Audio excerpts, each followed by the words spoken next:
Se o senhor começar nesse tom comigo, a gente vai ter problema. Está claro que eu não vou ser interrogada. Tem alguma coisa que o senhor falou nas outras 2 vezes que o senhor foi ouvido perante esse juiz que o senhor queira corrigir ou reformular a resposta? Eu só quero falar depois do... Não, eu estou perguntando só se o senhor quer corrigir alguma coisa que o senhor já falou perante esse juízo. Não, é uma questão de ordem, excelência. Não, doutor. É uma questão de ordem. Eu acho que isso está previsto em lei. Por favor, vamos mudar o tom, o senhor está intimidando, o senhor está instigando, e o senhor está intimidando a acusação, eu não vou permitir. Doutor, próxima pergunta, por favor. Eu não estou intimidando. Próxima pergunta. Eu não estou intimidando, eu só estou apenas contando o fato verídico. Bom dia, senhoras e senhores. Hoje é 2 de maio de 2024, são 9 horas e 30 minutos. Se o senhor começar nesse tom comigo, a gente vai ter problema, diz a arrogante juíza teleguiada por Sérgio Moro, que inclusive chegou ao cúmulo, minha amiga, meu amigo, chegou ao cúmulo de plagiar a sentença do triplex, de copiar e colar, de dar Ctrl+C e Ctrl+V numa sentença de outro juiz, no caso de Sérgio Moro, para condenar Lula em um processo em que não havia uma mísera prova. Lula foi condenado à prisão por 2 vezes por aquilo que se chama de indícios, ou seja, não é admissível no direito ocidental que uma pessoa seja privada de sua liberdade porque parece, na visão do julgador, que essa pessoa é culpada. Mas foi isso que aconteceu com Lula, e a gente vê a diferença de tratamento quando se olha para o caso do Jair Bolsonaro, contra quem nenhuma prova parece ser suficiente ainda, pelo menos até aqui.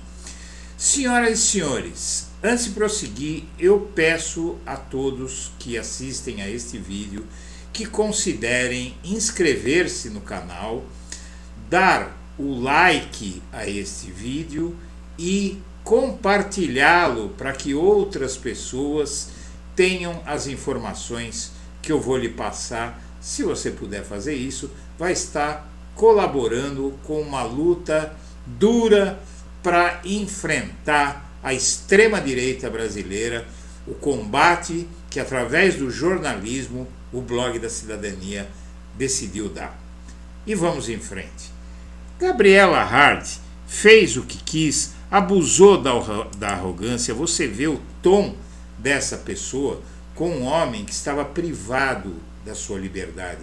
Quando ele deu esse depoimento à juíza Gabriela Hart, ele estava privado da sua liberdade, estava às portas de sair da prisão. Alguns meses, 1 ano depois desse depoimento, ele sairia da prisão, mas ela se aproveitou da situação de fragilidade dele para exercer toda a sua arrogância, apesar de ser uma juíza cuja competência e cuja seriedade está sendo duramente questionada pelo próprio Poder Judiciário. Não é o Eduardo Guimarães, não é o Blog da Cidadania, não é o Lula que dizem. Quem diz que essa juíza é uma juíza suspeita e que agiu mal no curso da sua carreira é o Conselho Nacional de Justiça.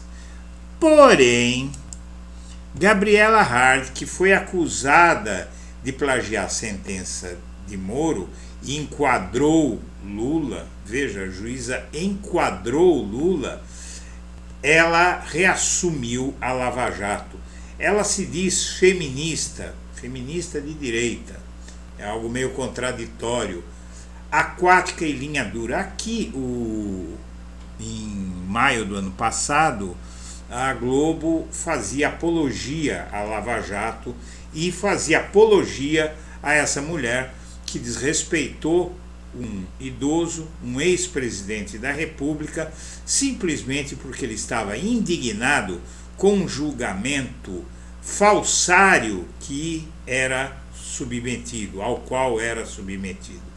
Mas essa senhora, com essa aparência aí de dondoca do Leblon, ela agora está tendo que responder pelos seus atos. Ela havia sido afastada da Lava Jato e um juiz, o Eduardo Apio, ele tinha assumido e começou a desencavar os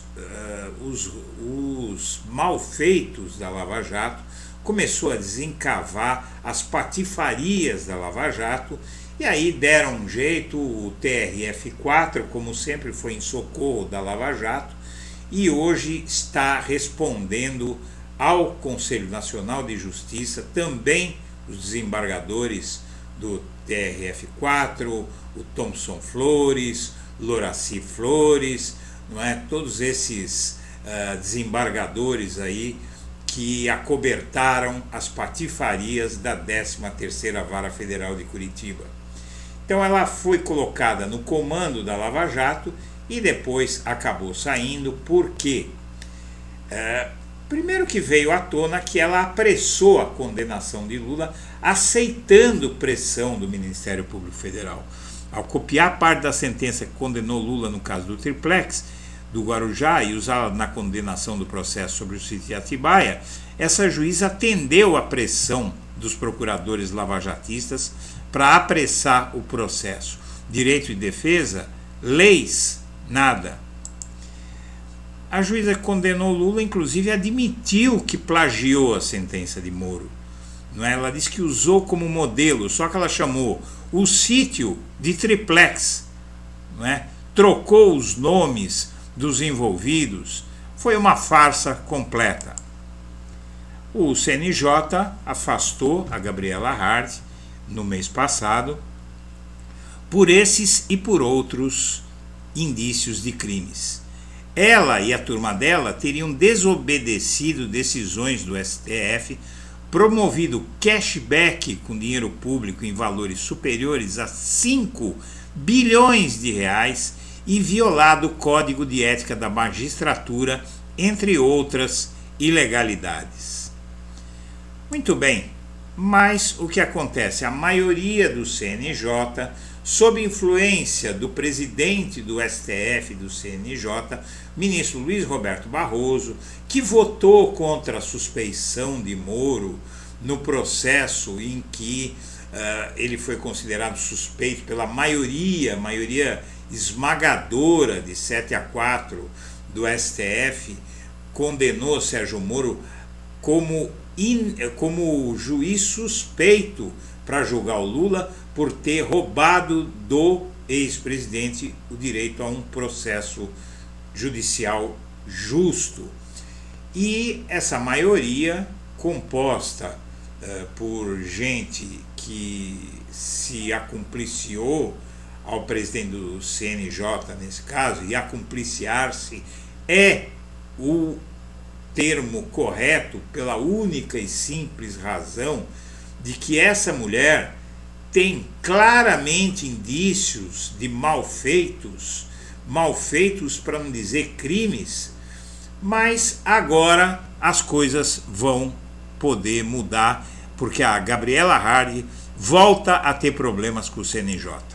A Operação Lava Jato retorna aos holofotes neste mês de maio. O julgamento envolvendo a criação da entidade para gerir o fundo de 2 bilhões recuperados pela Justiça será retomado no próximo dia 21 e coloca as polêmicas da investigação de volta ao debate público. Aqui você vê a sede do Conselho Nacional de Justiça.